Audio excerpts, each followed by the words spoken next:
Hello दोस्तों, स्वागत आप सभी का मेरे यूट्यूब चैनल द संजय में। दोस्तों यूजीसी नेट दिसंबर 2023 की सीरीज चल रही है। मैंने सीरीज जो स्टार्ट की है वो दूसरे तरीके से स्टार्ट की है। पहले मैं उन टॉपिकों को पढ़ा रहा हूँ जो हमारे 19 जून में पेपर हुआ, उसमें जो क्वेश्चन आए वो किस किस टॉपिक से आए।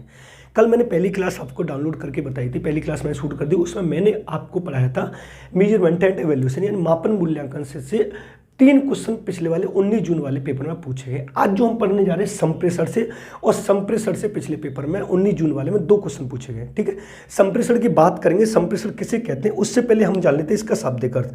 तो इसके शाब्दिक अर्थ की बात करें तो दोस्तों, तो इसको इंग्लिश में बोला जाता है कम्युनिकेशन।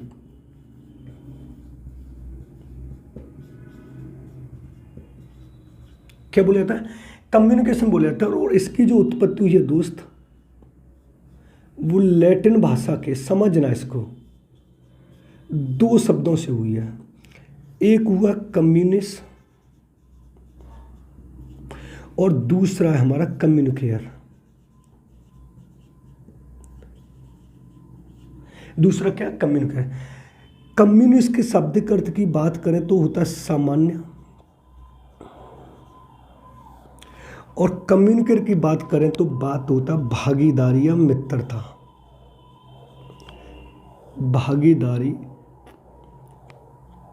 या मित्रता, ये इसके शाब्दिक अर्थ की बात की है। लेकिन अगर ऑल ओवर बात देखी जाए, ऑल ओवर अगर इसका शाब्दिक अर्थ क्या होता है तो दोस्तों आपको बता देना है विचारों का आदान प्रदान। क्या बता देना है? विचारों का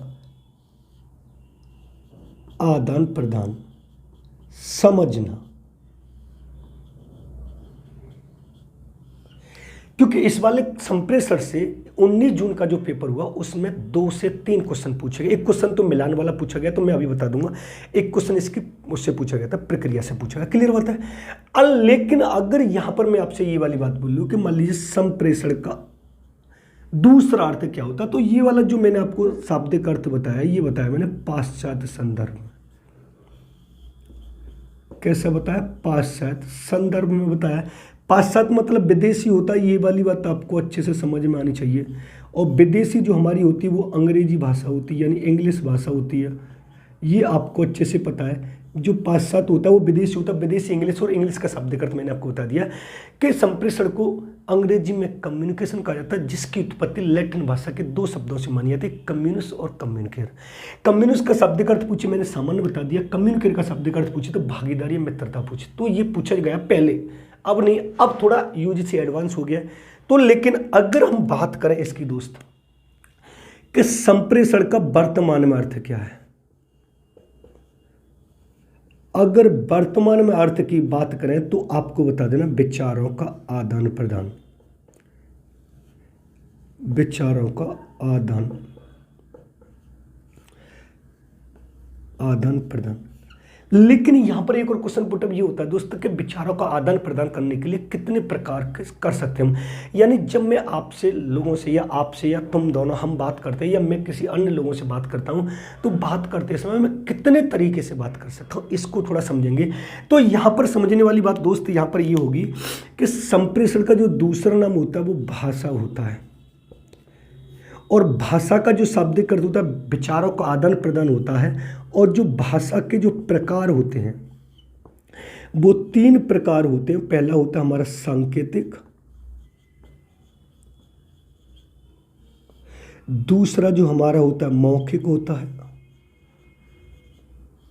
और तीसरा जो हमारा होता है वो लिखित होता है। कौन सा होता है? लिखित होता है। यानी मान लीजिए जब मैं अपनी बात आप लोग तक पहुंचाने के लिए कितने तरीकों का प्रयोग कर सकता हूं, तो 3 तरीकों का प्रयोग कर सकता हूं। पहला सांकेतिक, दूसरा मौखिक, तीसरा लिखित। अब आपने देखा होगा जब ये मेरे जो हाथ चल रहे हैं ये किसका प्रयोग कर रहे हैं? सांकेतिक का। जो मैं बोल रहा हूं वो किसका प्रयोग कर रहा हूं? मौखिक का। और जो इस व्हाइट बोर्ड पे जो मैं लिख रहा हूं ये किसका प्रयोग कर रहा हूं? तो आपको बता देना लिखित भाषा का प्रयोग कर रहा हूं। यानी जब एक व्यक्ति दूसरे व्यक्ति तक विचारों का आदान प्रदान करता है तो उसे 3 पहलुओं से होकर गुजरना पड़ता है, सांकेतिक, मौखिक और लिखित। क्योंकि मैंने आपको बताया संप्रेषण का शाब्दिक अर्थ विचारों का आदान प्रदान, और संप्रेषण का दूसरा नाम होता है भाषा, और भाषा का भी शाब्दिक अर्थ जो होता है दोस्त, वो भी भाषा का शाब्दिक अर्थ क्या होता है तो आपको बता देना विचारों का आदान प्रदान। क्या अर्थ होता है? विचारों का आदान प्रदान, यानी संप्रेषण भाषा एक ही होती है। अब संप्रेषण किसे कहते हैं? यानी आपको बात यह समझ में आनी चाहिए कि जीवन के प्रत्येक पहलू पर बिना संप्रेषण के हम कोई भी कार्य नहीं कर सकते, क्योंकि संप्रेषण के बिना तो हमारा पूरा जीवन अधूरा है।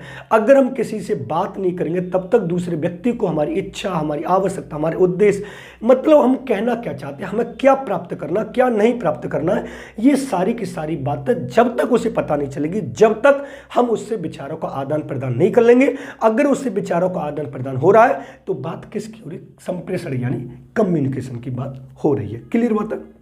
समझना। अब मैं यहां पर आपको एक चीज और समझाने की पूरी कोशिश करूंगा, बस आपको समझना कि संप्रेषण होता क्या है। अगर मैं आपसे इसके यहां पर ये वाली बात कर लूं कि विशेषताएं कौन कौन सी होती है, तो समझना विशेषताएं कौन कौन सी होती है। तो देखो, पहली जो विशेषता होगी, विचारों का आदान प्रदान होगा।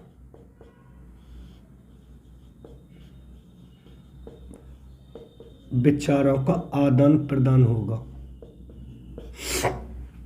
दूसरी होगी उद्देश्यों की पूर्ति होगी। उद्देश्यों की पूर्ति होगी। तीसरा, आवश्यकताओं की पूर्ति।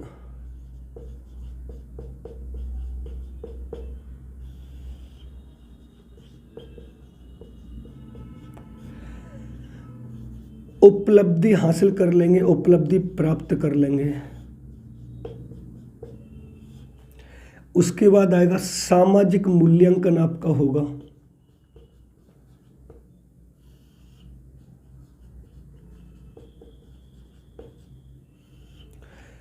उसके बाद आपका व्यक्तित्व विकास होगा।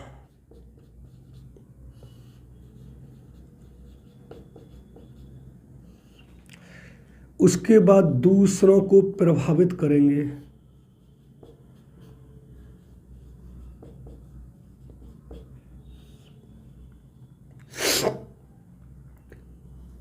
इच्छाओं की पूर्ति होगी।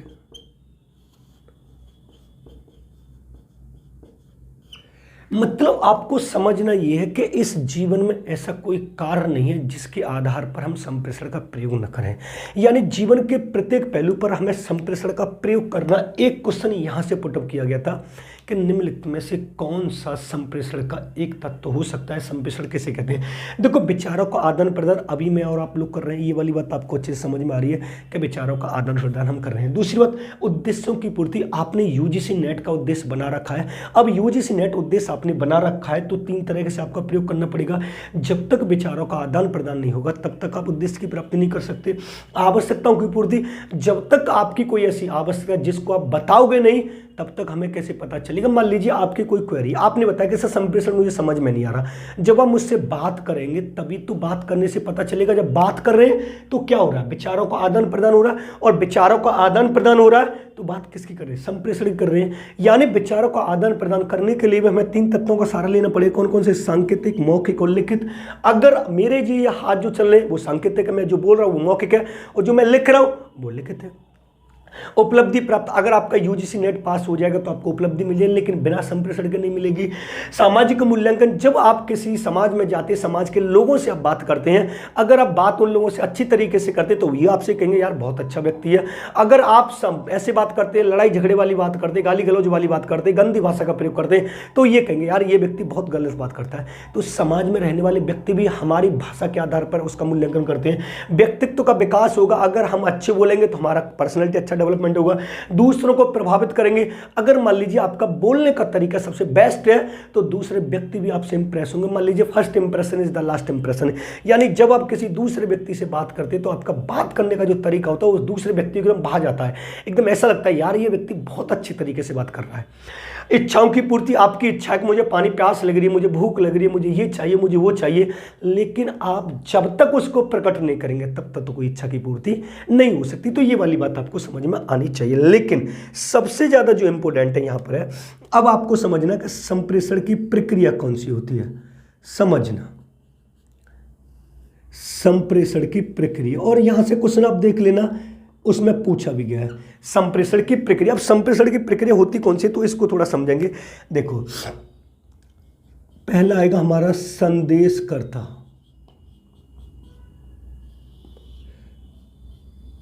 उसके बाद आएगा इनकोडिंग,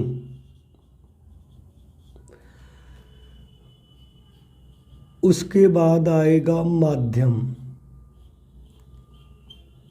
उसके बाद आएगा डिकोडिंग, उसके बाद आएगा श्रोता, और फिर उसके बाद आएगा फीडबैक। अब ये फीडबैक कौन देता है तो मैं अभी बताऊंगा। ये फीडबैक हमें श्रोता देता है। देख लेना एरो किधर चल रहा है। अब ये फीडबैक दे किसको रहा है तो आपको पता होना चाहिए दे किसको रहा है, संदेशकर्ता को दे रहा है। क्योंकि इस वाली प्रक्रिया से यूजीसी नेट जून 2023 19 जून का जो पेपर हुआ है उसमें क्वेश्चन पूछा गया। अब यहाँ पर मैं आपको एक इन्फॉर्मेशन देना चाहता हूँ, ये मैं पूरा पढ़ा रहा हूँ आपको। अगर आप लोगों को यूजीसी नेट दिसंबर 2023 वाला पहली बार में क्रैक करना है, पहली बार में पास करना है, तो आप हमारे नोट्स को विजिट कर सकते हैं। यूजीसी नेट जो होगा, यूजीसी नेट का जो वो होगा नोट्स होगा, आप इस नंबर पर कांटेक्ट कर सकते हैं 7217377533। इसमें आपको फर्स्ट पेपर और second paper education, first paper और सेकंड पेपर एजुकेशन का आपको पूरा नोट्स मिलेगा। 10 यूनिट्स का 40 चैप्टर का विद डिटेल और सॉल्यूशन के साथ में। ये जो मैं पूरा पढ़ा रहा हूं वो आपको पूरा डिटेल में मिलेगा।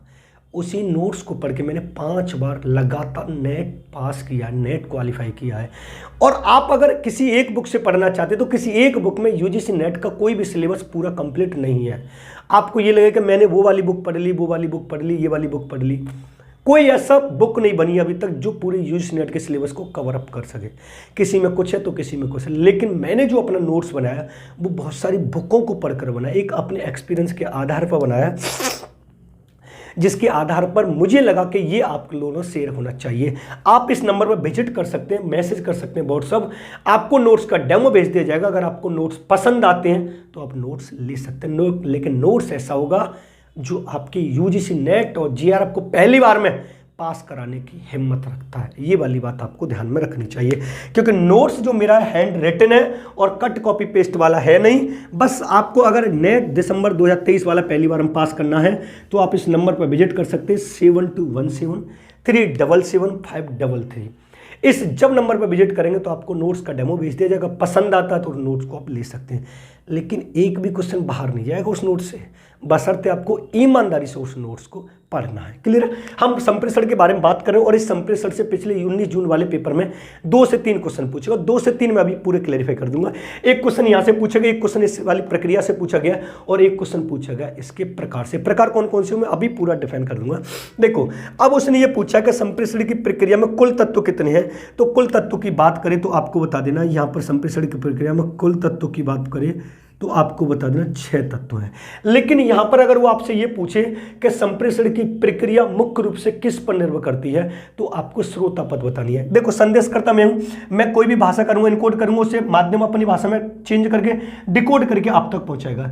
फिर आप मुझे फीडबैक देंगे, आपको पृष्ठपोषण देंगे कि हाँ आपके द्वारा कही गई बात हमारी समझ में बिल्कुल रूप से आ सकती है। मान लीजिए मैं अभी आपको पढ़ा रहा हूँ, मैं संदेश करता हूँ, मैं अभी धीरे धीरे पढ़ा रहा हूँ, लेकिन ये मेरा जो मोबाइल है, मेरा ये जो लैपटॉप है, वो जो है डिकोड करके आप लोगों तक पहुंचाएगा। जब आपको मैंने पढ़ाया वो आपकी समझ में हूबहू आ गया तो आप कमेंट करके करेंगे या वीडियो लाइक करेंगे और कहेंगे थैंक यू सर, आपका पढ़ाया हुआ हमारी समझ में आया। क्योंकि जब तक आपकी फीडबैक संदेशकर्ता तक नहीं पहुंचेगी तब तक उस वाली संप्रेषण को पूर्ण रूप से प्रभावशाली नहीं माना जा सकता। मान लीजिए मैंने आपको कितना भी अच्छे तरीके से पढ़ाया लेकिन आपने ये बोला सर समझ में नहीं आया, तो पूर्ण रूप से संप्रेषण प्रक्रिया विफल हो जाएगी। अगर मैंने आपको बहुत भद्दे तरीके से पढ़ाया लेकिन आपकी समझ में डिक्टो आया तो आप ये कहोगे सर बिल्कुल समझ में आया। अगर आपसे ये पूछता है वो कि संप्रेषण की प्रक्रिया, नोट डाल के आप समझना, ये वाला क्वेश्चन भी पूछा जाता है कि संप्रेषण की प्रक्रिया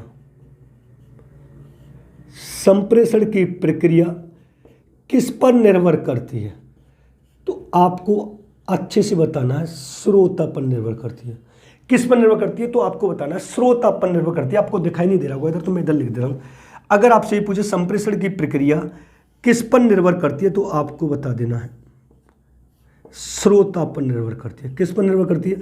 श्रोता पर निर्भर करती है। श्रोता पर कैसे निर्भर करती है कि संदेशकर्ता के द्वारा पढ़ाएगा, जब तक श्रोता की समझ में डिक्टो नहीं आ जाता तब तक उस संप्रेषण प्रक्रिया को सफल नहीं माना जाएगा। क्लियर बात है? अगर वो यहां पर आपसे ये पूछता है कि जो इनकोडिंग है ये किसकी भाषा होती है, तो आपको बता देना संदेशकर्ता की भाषा होती है। किसकी भाषा होती है, तो आपको बता देना संदेशकर्ता की भाषा हो सकती है। अगर आपसे पूछे डिकोडिंग किसकी भाषा होती है, तो आपको बता देना माध्यम की भाषा होती है। किसकी भाषा होती है? माध्यम की भाषा होती है। क्योंकि यहाँ पर आपको समझने वाली बात ये रहेगी, इनकोडिंग किसकी भाषा है, तो आपको बता देना संदेशकर्ता की भाषा है। डिकोडिंग किसकी भाषा है, तो माध्यम की भाषा है, क्योंकि माध्यम ही तो डिकोड करके श्रोता तक पहुंचाएगा। ये वाली बात आपको अच्छे समझ में आनी चाहिए।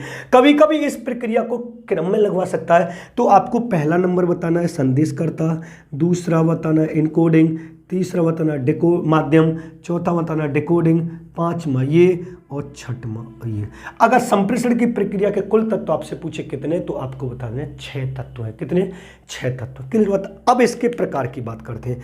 इसके प्रकार की जब हम बात करेंगे तो इसके प्रकार थोड़ा समझना। मैं उन प्रकारों को लिख रहा हूं जो पेपर में पूछे गए हैं। अगर आप इनको डिटेल में लेना चाहते हैं, डिटेल में आप इस पूरे संप्रेषण को पढ़ना चाहते हैं, तो आप उस वाले नंबर पर व्हाट्सएप कर सकते हैं जो मैंने आपको नंबर दे दिया है। ठीक है, अब इसके प्रकार की बात करें तो देखो, सबसे पहला जो संप्रेषण आता है वो हमारा मेटा संप्रेषण आता है। अगर आपने 19 जून वाला पेपर दिया है तो आप देख लेना, ये वाला क्वेश्चन आपको कंपल्सरी मिलेगा। दूसरा हमारा आता है काइनेसिक संप्रेषण।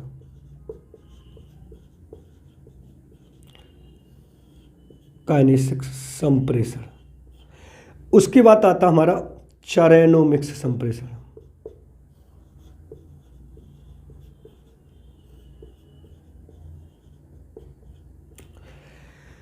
उसके बाद आता हमारा ऑब्जेक्टिव संप्रेषण।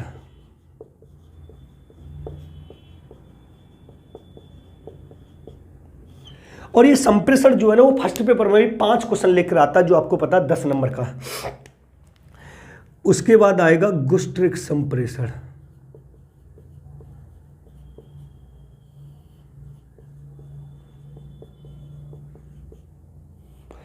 उसके बाद आएगा ओल्फस्ट्रिक संप्रेषण।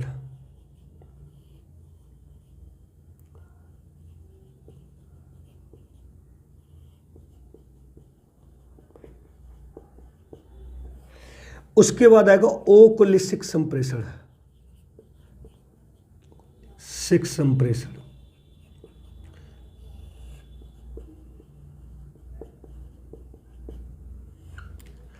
उसके बाद आएगा पैरालिंग्विस्टिक संप्रेषण।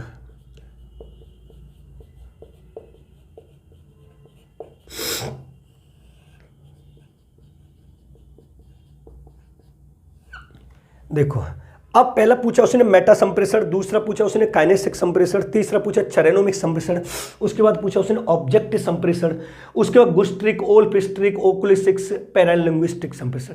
इन वाले क्वेश्चनों, इन वाले संप्रेषण के प्रकार से 19 जून वाले में मिलान वाला क्वेश्चन आया था, मिलान करना था। अब आपसे ये पूछे मेटा संप्रेषण क्या होता है, कि ऐसा संप्रेषण जिसमें संदेशकर्ता की बात श्रोता तक पहुंचते पहुंचते उसका अर्थ चेंज हो जाए, वो कौन सा संप्रेषण कहलाता है, तो आपको बताना मेटा संप्रेषण कहलाता है। जिसमें संदेशकर्ता की बात श्रोता तक पहुंचते पहुंचते उसका अर्थ चेंज हो जाए, कौन सा संप्रेषण कहलाता है, मेटा संप्रेषण। काइनेसिक संप्रेषण क्या कहलाता है, ऐसा संप्रेषण जिसमें शारीरिक गतिविधियों का प्रयोग किया जाता है। किसका प्रयोग किया था, शारीरिक गतिविधियों का प्रयोग किया था, वो कौन सा संप्रेषण कहलाता है, काइनेसिक संप्रेषण कहलाता है। चायरोनोमिक संप्रेषण क्या कहलाता है, चायरोनोमिक संप्रेषण में समय का प्रयोग किया जाता है। किसका प्रयोग किया था, समय का प्रयोग किया था। जैसे चाइना के लोग भारत के लोगों की अपेक्षा समय के अधिक पाबंद होते हैं। कुछ लोगों को मैं आपके ऊपर एग्जांपल देता हूँ। कुछ लोग अभी जब तैयारी स्टार्ट करेंगे यूजीसी नेट की, जब फॉर्म आएंगे, फॉर्म फिल हो जाएंगे, एडमिट कार्ड आ जाएंगे, पता चल जाएगा तब। लेकिन कुछ लोग समय के इतने पाबंद हैं जो अभी से दिसंबर वाला लग चुके हैं। ऑब्जेक्टिव संप्रेषण वो संप्रेषण होता है जिसमें वस्तुओं का प्रयोग किया था। किसका प्रयोग किया था, वस्तुओं का प्रयोग किया था। गुस्ट्रिक संप्रेषण वो संप्रेषण होता है जिसमें स्वाद का प्रयोग किया था, चटपटी बात है, कड़वी बात है, मीठी बात है। ओल्फस्ट्रिक संप्रेषण में किसका प्रयोग होता है, जिसमें गंध और महक का प्रयोग किया जाता है। ओकुलिक संप्रेषण ये वाला पूछा गया, देख लेना, मिलान में आया है, जिसमें नेत्र और पलकों का प्रयोग किया था, जिसमें नेत्र और पलकों का प्रयोग किया था, ओकुलिक संप्रेषण कहलाता है। पैरालिंग्विस्टिक संप्रेषण वो संप्रेषण कहलाता है जिसमें स्वर और शब्द कैसे कहे गए हैं इस बात का अध्ययन किया जाता है। अगर आप इस पूरे संप्रेषण को डिटेल में पढ़ना चाहते हैं कि इसके माध्यम क्या है और इसके अन्य प्रकार कौन कौन से हैं, इसको प्रभावित करने वाले कारक कौन कौन से हैं, इसकी विशेषताएं कौन कौन सी, इसके अंग कौन कौन से हैं, तो आपको मैंने एक नंबर दिया है 72177533। आप इस नंबर पर व्हाट्सअप कर लीजिए, आपको पूरा का पूरा संप्रेषण एक एक पॉइंट को क्लियर तरीके से मिलेगा। ये था आज की वीडियो में, बस इतना ही। मिलेंगे नेक्स्ट वीडियो में। अगर वीडियो पसंद आए तो वीडियो को लाइक करें, शेयर करें, कमेंट करें। चैनल पर नए हो तो चैनल को सब्सक्राइब कर लें, बेल आइकन ऑल को प्रेस कर लें, क्योंकि इस वाले चैनल पर आपको यूजीसी नेट फर्स्ट पेपर और सेकंड पेपर एजुकेशन का आपको पूरा का पूरा पढ़ाने को मिलेगा। अगर आप डिटेल में अपडेट सिलेबस के साथ नोट्स चाहते हैं फर्स्ट पेपर सेकंड पेपर का, तो आप इस वाले नंबर पर व्हाट्सअप कर लीजिए, आपको डेमो भेज दिया जाएगा। मिलते हैं नेक्स्ट वीडियो में। धन्यवाद। चैनल पर नए हो तो सब्सक्राइब कर लें, वीडियो को लाइक शेयर करें, कमेंट जरूर किया करें। आप इसका स्क्रीनशॉट ले सकते हैं। धन्यवाद सभी को।